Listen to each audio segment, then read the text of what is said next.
সনাতনী জ্যোতিষশাস্ত্র অনুসারে গ্রহের অবস্থান এবং গতি আমাদের জীবনকে কিভাবে প্রভাবিত করে, কোন গ্রহ কোনো ব্যক্তির জীবনে কেমন প্রভাব বিস্তার করবে তা জাতক জাতিকার জন্মছকে সেই গ্রহের অবস্থানগত পরিস্থিতির মাধ্যমে জানা যায়। গ্রহের অবস্থান আমাদের পক্ষে শুভকর হলে ভালো ফল পাওয়া যায়, আবার জন্মছকে দুর্বল বা অশুভ গ্রহ আমাদের নেতিবাচক ফল প্রদান করে থাকে।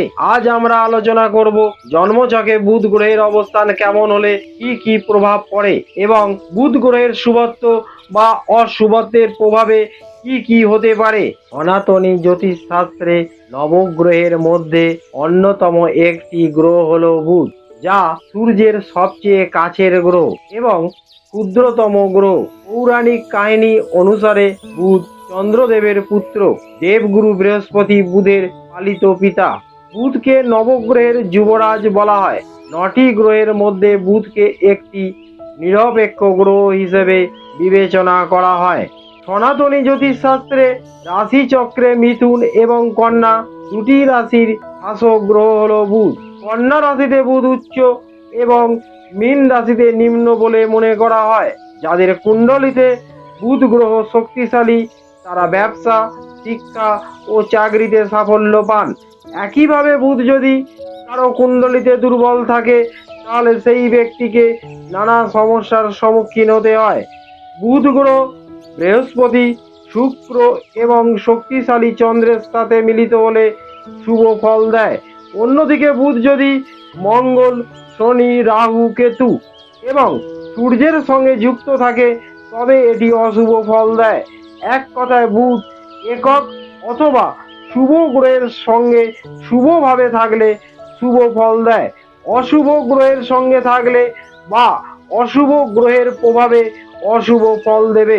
সনাতনী জ্যোতিষশাস্ত্র অনুসারে বুধ জাতকের জ্ঞান, বিদ্যা, বুদ্ধি, বিবেক, ক্ষমতা ও বাক চাতুর্যকে নিয়ন্ত্রণ করে। কোষ্ঠীতে বুধ মজবুত থাকলে সেই জাতকের ভাবমূর্তি অত্যন্ত প্রভাবশালী হয়, আকর্ষক ব্যক্তির অধিকারী হন। বুধ গ্রহকে বুদ্ধিমত্তার গ্রহ বলা হয়, তাই বুধের অবস্থান খারাপ হলে ছাত্র ছাত্রীরা পরীক্ষায় আশানুরূপ ফল লাভ করতে পারে না। এছাড়াও জ্যোতিষশাস্ত্রে বুধ গ্রহকে যোগাযোগ, বাদ, সংবাদের কারক গ্রহ বলে মনে করা হয়। জাতকের ব্যক্তিত্ব, গতিবিধি, ক্রিয়াকলাপ ও বাহ্য জীবনের সঙ্গে বুধ সরাসরি সম্পর্কযুক্ত।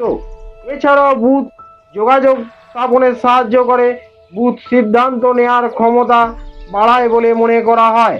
কুণ্ডলিতে বুধের অবস্থান খারাপ হলে বাকশক্তি, স্নায়ুতন্ত্র, স্মৃতিশক্তি, লোভ এবং ত্বকের উপর কুফল দেয়। বুধকে মজবুত রাখার জন্য সর্বদা সচেষ্ট থাকা উচিত, কারণ জীবনে উন্নতি এবং প্রতিষ্ঠার জন্য বুধের শুভ ফল খুবই প্রয়োজন। এক কথায় বুধের শুভ প্রভাব জাতক জাতিকাদের বুদ্ধি, যশ, ভদ্রতা, সম্মান, প্রজ্ঞা, সৌজন্য ও উদারতা দেখা দেয়। এছাড়াও বুদ্ধিমান, কৌতুকপ্রিয়, রাজনৈতিক নেতা, প্রতিভার বিকাশ, কর্মে নিপুণতা ও দক্ষতা দেখা যায়। এদের ব্যাংক, জীবন বীমা নিগম, শেয়ার কেনা বেচা, মার্কেটিং এর কাজে উন্নতি ঘটে থাকে বুধের শুভ প্রভাবে। আবার অন্যদিকে বুধের অশুভ প্রভাবে লম্পট, কুটিলতা, উন্মাদনা দেখা যায়। এছাড়া বুধ গ্রহের অশুভ প্রভাবে চক্ষু, নাসিকা, রক্তচাপ, পায়োরিয়া ও ফোড়ার লক্ষণ দেখা দেয়। বুধবার কিছু বিশেষ উপায় অবলম্বন করলে বুধের অশুভ প্রভাব থেকে মুক্তি পাওয়া যায়।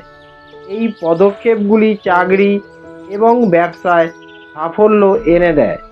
বুধের অধিপতি দেবতা ভগবান বিষ্ণু, প্রত্যাদি দেবতা স্বয়ং নারায়ণ, তাই সর্বাধিক এবং শ্রেষ্ঠ উপায় হচ্ছে প্রত্যহ বিষ্ণু সহস্রনাম পাঠ।